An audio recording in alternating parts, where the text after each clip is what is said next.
Quiero que piensen por un segundo en algún examen que hayan tenido. Ya saben, ese último gran examen para el que estudiaron, para el que se esforzaron, y quiero que recuerden por un minuto cómo fue que se prepararon para él, qué porcentaje de su tiempo le dedicaron a leer, a repasar, a tomar notas, a leer esas notas, o qué más o qué otras cosas hicieron. Entonces quiero que tomen esa forma con la que estudiaron y la comparen con la que les voy a ofrecer a continuación. Así que esta es mi propuesta. Les propongo que en vez de haber hecho todo lo que ustedes hicieron, ustedes simplemente vayan a la clase que tuvieron que haber ido o hayan leído el texto que tuvieron que haber leído, y después de haber hecho eso para estudiar para su examen en sí, lo que hacen es llegar a su casa, coger una hoja en blanco, escribir todo lo que se acuerdan del texto que leyeron o de la clase a la que fueron, después cojan esa hoja, la boten, cojan otra hoja en blanco y vuelvan a repetir el mismo proceso.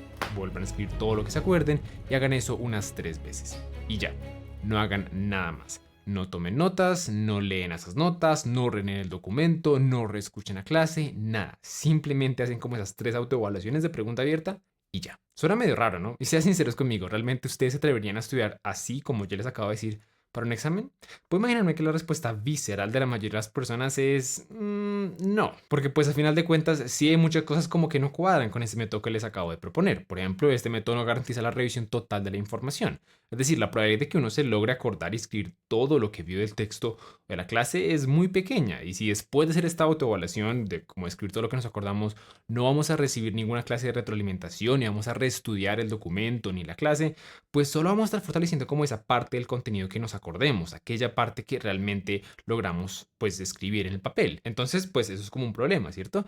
Y lo segundo es que, ¿qué pasa si recordamos algo incorrectamente? Es decir, ¿qué pasa si yo entendí algo mal de la clase o del texto y lo escribo en el papel, pero realmente lo que estoy escribiendo en el papel no cuadra con lo que el texto dice o con lo que la clase en realidad dijo? En ese caso, y como no voy a revisar nada de las dos cosas después de esto, pues voy a cometer el error, voy a reestudiar ese error, voy a creer que es cierto y tumbilis. Entonces, sí, de primerazo este método parece tener como varios problemas grandes y uno no le apostaría como muchas de su confianza a estudiar con esta forma. Sin embargo, ¿qué pasaría si yo les dijera que estudiar de esta forma es muchísimo más superior, y esto es clarísimo, a la manera en la que todo el mundo estudia, que suele ser tomando notas y releyéndolas, releyendo el texto o reescuchando la clase? Y aunque lo que les estoy diciendo en este momento puede sonar como bastante contraintuitivo y pues como sorprendente, esto no debería ser una sorpresa para ustedes, porque si ustedes ya han puesto atención, ustedes ya conocen el estudio de Rodiger del 2006. Como podrán recordar, había un grupo en este estudio en donde estudiaba a través de releer el texto una sola vez y luego hacer 3 evaluaciones, que estas evaluaciones a propósito son tal cual como yo les comenté al principio del video, consistían en tomar una hoja en blanco y escribir todo lo que uno se pudiera acordar, sin después dar ninguna clase de retroalimentación, oportunidades de reestudio, nada, literalmente solo escribir lo que uno se acuerde. Y si ustedes recuerdan bien, a la semana los resultados de ese estudio demostraron que el grupo que estudió de esta forma, con básicamente autoevaluaciones, le fue 3 veces mejor que los grupos que más que todo releyeron el texto. De hecho, le fue 3 veces mejor, como le estoy diciendo, que el grupo que leyó un promedio de 14 veces el texto original. Entonces, este efecto tan dramático que vamos a hablar el día de hoy se llama el efecto prueba. Básicamente, este efecto postula que evaluar el conocimiento por sí solo, sin ninguna clase de retroalimentación o reestudio, produce efectos gigantes en el aprendizaje.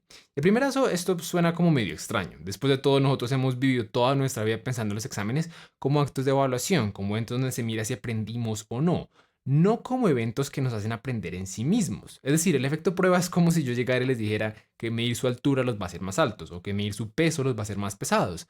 Cosas que sabemos que no tienen sentido ni son ciertas. Pero en cuanto al conocimiento concierne, la evidencia no podría ser más clara. De hecho, el experimento de Rodiger es solo uno del montón. Hay cientos y cientos de estudios publicados comparando diversas técnicas de estudio con evaluarse. Y en el 99% de los casos la conclusión es siempre la misma.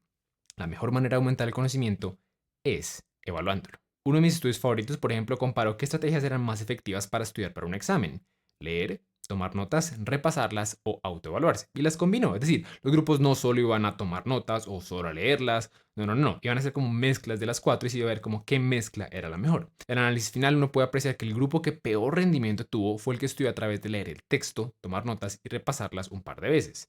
Que si uno lo piensa, es como la gran mayoría de estudiantes se prepara para un examen. Por el otro lado, los dos grupos que mejor rendimiento tuvieron fueron los que incluyeron evaluaciones en su protocolo. Y aunque uno puede ver una pequeña mejoría de rendimiento en el grupo que encima de evaluarse tomó notas y las repasó, los mismos autores del estudio concluyeron que esta diferencia no fue estadísticamente significativa.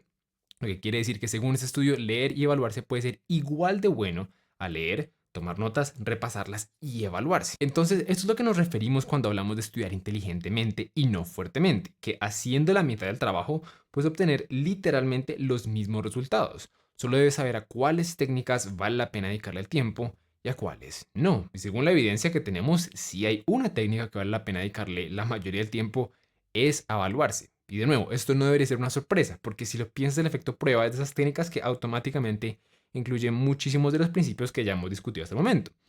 Por ejemplo, es una forma de aprendizaje activo. También incluye el efecto de generación, cuando tú te obligas como a escribir las cosas. Te obliga a aprender de tus errores, porque uno frecuentemente la embarra al hacer estos tipos de exámenes. Tiene una estrategia metacognitiva y metida, porque te da cuenta qué es lo que sabes y qué es lo que no.